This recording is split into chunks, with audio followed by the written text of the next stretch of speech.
जय हिंद दोस्तों, welcome to the dream school. आज का हमारा टॉपिक होने वाला है वर्णमाला। और वर्णमाला में भी हम क्या पढ़ेंगे? वर्णमाला में हम पढ़ेंगे व्यंजन। वर्णमाला में आज हम पढ़ने वाले हैं व्यंजन, क्योंकि स्वर की हम लोग पहली वीडियो बहुत अच्छे से कंप्लीट कर चुके हैं। वहाँ पर हमने हर तरीके के उनके विभाजन डिस्कस किए हैं और हर तरीके से उसे समझने की कोशिश की है।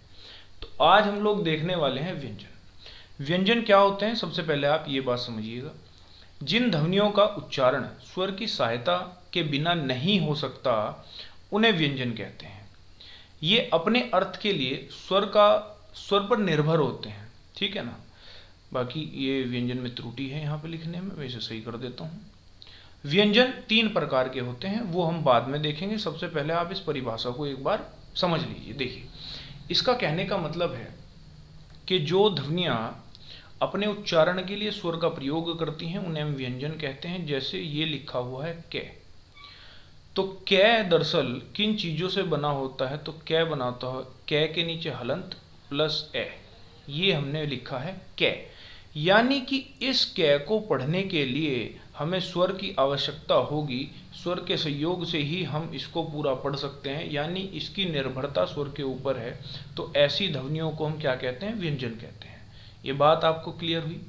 अब जैसे कि यहाँ पे लिखा हुआ है व्यंजन तीन प्रकार के होते हैं, तो उनको देख लेते हैं। जैसे स्पर्श व्यंजन, अंतरस्थ व्यंजन और ऊष्मा व्यंजन।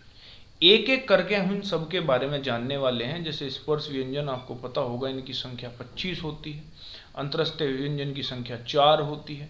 ऊष्मा व्यंजन की संख्या भी 4 होती है। इनको हम डिटेल में और अच्छे से आगे सेशन में पढ़ने वाले हैं। तो अभी आप देखेंगे स्पर्श व्यंजन। अब देखते हैं स्पर्श व्यंजन। पहले समझ लेते हैं स्पर्श व्यंजन होते क्या हैं। देखो, जिन व्यंजनों का उच्चारण कंठ, तालु, मूर्धन्य, दंत और ओष्ठ आदि स्थानों के स्पर्श या उनके उच्चारण में जीभ का कोई न कोई भाग मुख के किसी न किसी भाग को स्पर्श करता है, उन्हें स्पर्श व्यंजन कहते हैं। देखो, जब बोलते समय जीभ का कोई भाग, ठीक है, इनमें से किसी को स्पर्श करता है, उसे कहते हैं स्पर्श व्यंजन। और जैसे हमने किसी व्यंजन का उच्चारण करा और जीभ का भाग कंठ को स्पर्श कर रहा है, तो उसे क्या बोल देंगे कि ये कंठ से बोला जाता है। समझ में आया कि उसका जो आप ये बोल दोगे स्थान क्या है, तो कंठ है। समझ में आ गई बात आपके? ठीक है। अब इस चीज को आप डिटेल में देखो कि स्पर्श व्यंजन होते कौन कौन से हैं, ठीक, और उनका उच्चारण स्थान क्या होता है। जैसे कि मैंने अभी बताया ना, जीभ का जो भाग या जीभ का भाग यदि इनमें से किसी भी लग जाता है, वही उसका उच्चारण स्थान होगा। समझ में आई बात? अब आप देखो, जैसे कि मैंने बताया था कि स्पर्श व्यंजन होते हैं हमारे 25, ठीक है। अब जैसे लिखे हुए हैं यहाँ पे 25। अब इनको सबसे पहले आप जान लो कि इनका उच्चारण स्थान क्या है। उसकी एक ट्रिक आप याद रखना, यहाँ से लिखना शुरू करना। कै वर्ग के लिए के टी एम 2, ठीक है, ऐसे याद रख लियो के टी एम बाइक 2। बस अगर आपको ये चीज़ समझ आ गई ना, अगर आपने ये बात याद कर ली, तो कोई भी आप स्पर्श व्यंजन बता दोगे कि उसका उच्चारण स्थान, ठीक है। के से कंठ, टी से क्या हो जाता है? तो जैसे कि ऊपर लिखा हुआ है, टी से हो जाता है तालु, ठीक। एम से हो जाता है मूर्धन्य, डी से हो जाता है दंत और ओ से हो जाता है ओष्ठ। समझ आ गई बात आपकी? तो कंठ, तालु, मूर्धन्य, दंत और ओष्ठ। अगर सवाल आए कि बताइए च का उच्चारण स्थान क्या है, तो आप सीधा देख लेंगे केटीएम, ये टी की लाइन में आ रहा है च वर्ग, तो आप बोल देंगे कि तालु है, ठीक है। इसमें आप ये भी देखिए, जो है ना, है जो हम अंतस्थ व्यंजन हमने पढ़े, तो है का भी उच्चारण स्थान क्या होता है? कंठ होता है, ठीक। जो यह होता है उसका क्या होता है? तालु, ठीक। यह का तालु हमने बता दिया। फिर श का भी यहाँ पे तालु ही होगा, ये श का, ठीक। दूसरा वाला जो ये पेट पटा से होता है, इसका क्या होगा? मूर्धन्य होगा, ठीक। और सिंपल जो श होता है उसका कितना होगा? उसका होगा दंत, ठीक है, यानी उसका दंत होता है। समझ? ये इनके उच्चारण स्थान है जो अलग अलग पेपर में अलग अलग तरीके से पूछे जा सकते हैं। जैसे सपोज मान लिया कि थ आ गया, आपसे पूछ लिया कि थ का उच्चारण स्थान बताओ, तो आप देखेंगे कि तय वर्ग के सामने क्या आ रहा है? डी, इसका मतलब दंत हो गया। समझ आ गई बात आपके? ठीक है। तो ये सारे के सारे आपको याद रखने हैं बहुत अच्छे से, क्योंकि पूछे जाते हैं। और उच्चारण स्थान तो वैसे ही मुख्य हो जाते हैं इस चैप्टर में, वर्णमाला में जितने भी स्वर हैं उनके उच्चारण स्थान हम ऑलरेडी कर चुके हैं। ठीक है, अब हम बढ़ते हैं आगे। इनकी संख्या 4 होती है, ये मैं पहले ही बता चुका हूं। अब देखो, इन्हें अंतरस्थ बोलते क्यों हैं? इन्हें अंतरस्थ व्यंजन इसलिए कहा जाता है क्योंकि ये स्वर एवं व्यंजन के बीच में होते हैं और इन व्यंजनों के उच्चारण में मुख बहुत संकुलित हो जाता है, जैसे य, रे, ले, वे। ठीक है, यही होते हैं आपके अंतरस्थ व्यंजन। ठीक है, स्वर और व्यंजन के बीच के होते हैं, इसलिए इसे अंतरस्थ व्यंजन कहा जाता है। समझ आ गई बात आपको? ठीक है, ये तो बस आपको याद रखने वाली बात है।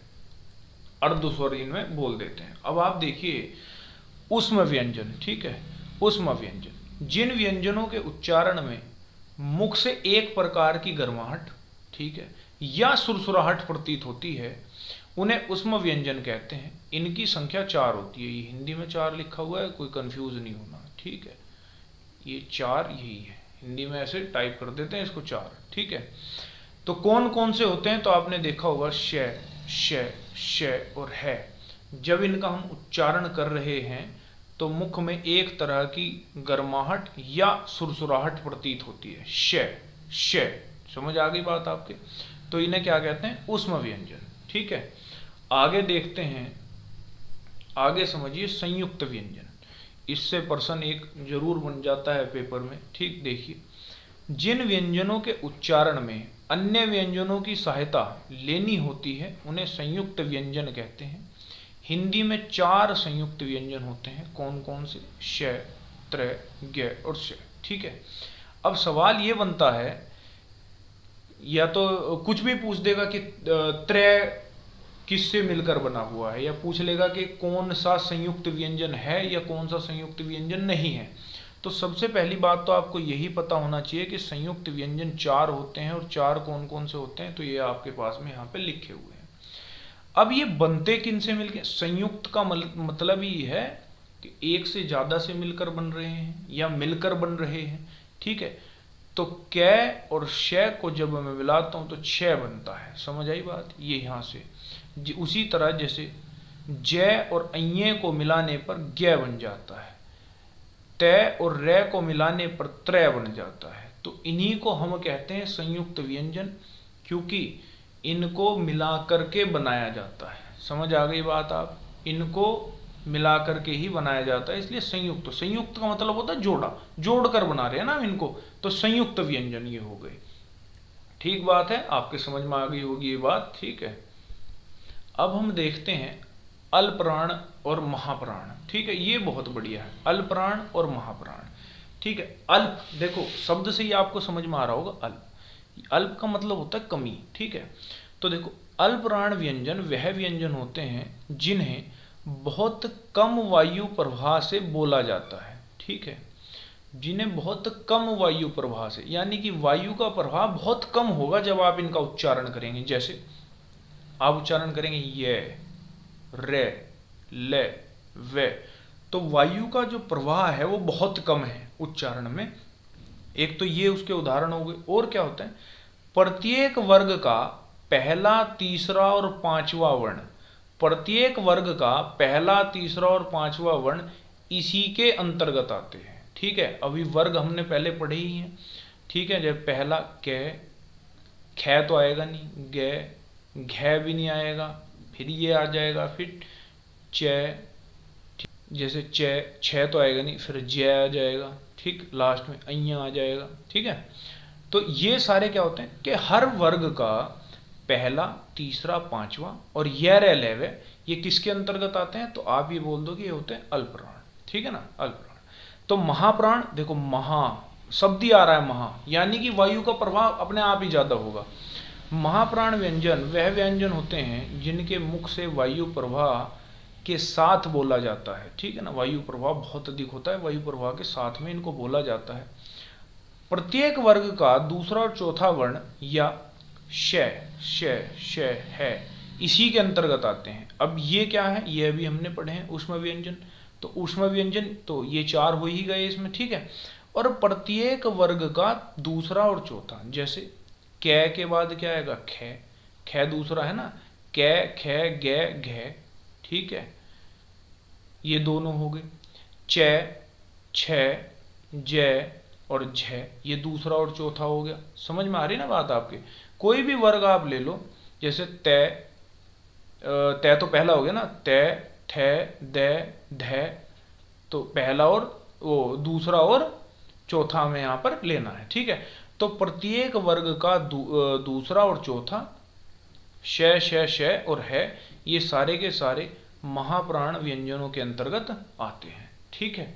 अब हम आगे देखते हैं अघोष और सघोष। देखो सघोष व्यंजन ये क्या होते हैं। सघोष वर्णों की आवाज अधिक भारी होती है। इसके अंतर्गत प्रत्येक वर्ग का तीसरा, चौथा, पांचवा तथा यर, लेवे और है भी आता है इसके अंदर, ये विशेष ध्यान रखना आप। यर, लेवे और है आते हैं, ठीक है। यर, लेवे और है आते हैं, ठीक बात है। अब देखो प्रत्येक वर्ग का तीसरा, चौथा, पांचवा आपको पता ही चल जाएगा क्या क्या है, वहां से निकाल सकते हो आप, ठीक। अघोष व्यंजन क्या होते हैं। अघोष वर्णों में आवाज कम भारी होती है। अघोष वर्णों में आवाज कम भारी होती है। इसके अंतर्गत प्रत्येक वर्ग का पहला, दूसरा, श और श आते हैं। क्योंकि देखो यहां का है तो ऊपर चला गया ना, यहां का है तो ऊपर चला गया, आपने देखा कि इसमें आगे तो है यहां से विलुप्त हो जाएगा, यहां पर नहीं आएगा। तो अगर आपको कोई पूछे तो है किसके अंतर्गत है, तो है सघोष के अंतर्गत है, ना कि अघोष के अंतर्गत। बाकी तीनों इसी के अंतर्गत हैं। उसमें व्यंजन के जो 3 कैंडिडेट यहाँ पर बचे हुए हैं वो इसी के अंतर्गत हैं। समझ आ गई बात आपके।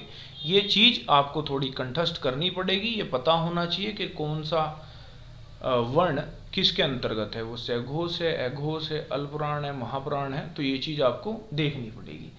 इसी के साथ साथ हमने आज ये टॉपिक कंप्लीट किया। व्यंजनों में इससे बाहर आपको कुछ भी एग्जाम में देखने को नहीं मिलेगा। उच्चारण स्थान में आपको बता ही चुका हूँ।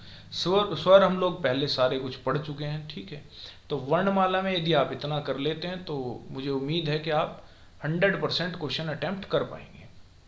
वीडियो अच्छी लगी हो तो लाइक, शेयर और सब्सक्राइब कर देना, ठीक है। This is the end of this video and thanks for watching.